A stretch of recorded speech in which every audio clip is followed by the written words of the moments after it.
What if का season 2 का episode number 8 आ चुका है, जो मैं कहूँगा कि ये सीज़न का सबसे एपिसोड नंबर 8 जो है काफ़ी तक एंशिएंट टाइम्स में लेके गए, जहाँ पे ये कहानी जो है एंशिएंट टाइम्स में लेके गए,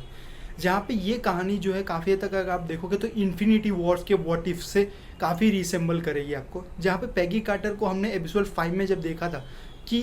स्कारलेट विच ने उसे एक नई यूनिवर्स में बुला लिया था, बट क्यों बुलाया था उसका रीज़न ये वाले में हमें पता चला। काफ़ी तक मैं कहूँगा तो पैगी कार्टर को इसलिए बुलाया गया था ताकि वो जो कर्स्ड है, यानी कि काफ़ी हद तक मैं कहूँगा जो कर्स्ड उस यूनिवर्स पे लगा हुआ है, यानी कि काफ़ी हद तक उनका रियलिटी श्रिंक कर रहा था। क्यों? क्योंकि इन्फिनिटी स्टोन्स के टच होने की वजह से, यानी कि किसी एक आदमी के काफ़ी हद तक थैनोस से लड़ने की वजह से, तो काफ़ी हद तक उसका रियलिटी श्रिंक होने लगा था, जो काफ़ी हद तक 21st सेंचुरी और 1602 सेंचुरी मेरे ख्याल से 16th सेंचुरी के आजू बाजू का मिक्स हो गया था, जिससे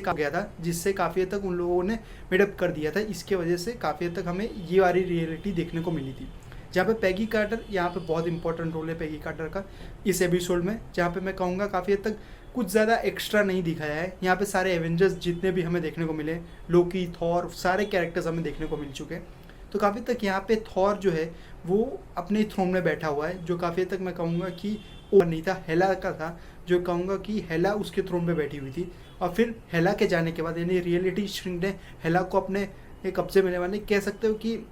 रियलिटी श्रिंक ने उसे गायब कर दिया था, तो उसके बदले अब थॉर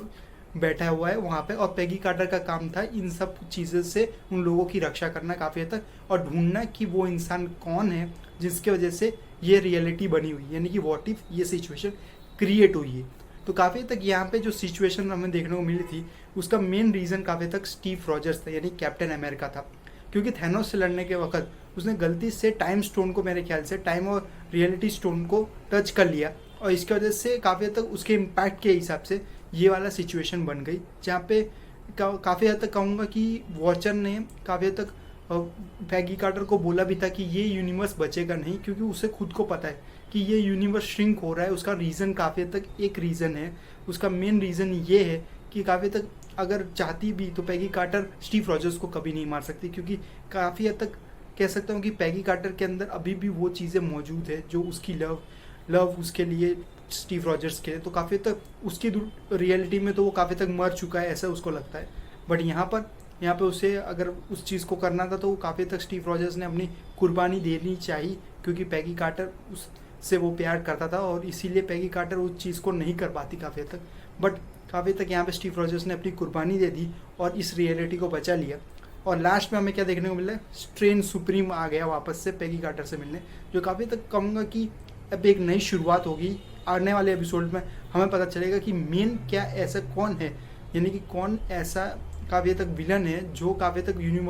मल्टी यूनिवर्स का खतरा बन चुका है। जो मैं कहूँगा ये सीज़न 3 के ऊपर ज़्यादा फोकस करेंगे। एपिसोड 9 मेरे ख्याल से अब तक कुछ सेटअप नहीं किया इन लोगों ने, तो एक्सपेक्ट करके चल सकते हैं कि कोई मल्टीवर्सल थ्रेड अभी नहीं दिखाएगा। सीज़न 3 के लिए वो लोग हमें होल्ड करके रखेंगे। बाकी यहाँ पे जो सिनेरियोज हमें दिखाए हुए अभी तक के व्हाट इफ सीजन्स में बहुत अच्छा खासा लग रहा है, और एपिसोड 8 भी ठीक ठाक ही है, ज़्यादा मैं कहूँगा अच्छा नहीं है, उतना भी अच्छा नहीं है, बट ठीक ठाक है, नॉर्मल पेस पे चल रहा है। जब मैं काफ़ी तक, अगर आपको हर एक मूवीज़ देखी होगी मार्वल की, तो आपका आइडिया लग जाएगा कहाँ का कनेक्शन, कहाँ पे बैठा रहे वो लोग। तो इस वीडियो को यहीं रैप अप करते हैं। बाकी कमेंट्स सेक्शन में मुझे ज़रूर बताइए कि आपको एपिसोड नंबर 8 कैसा लगा, और सब्सक्राइब कर रखें हम सबको। बाकी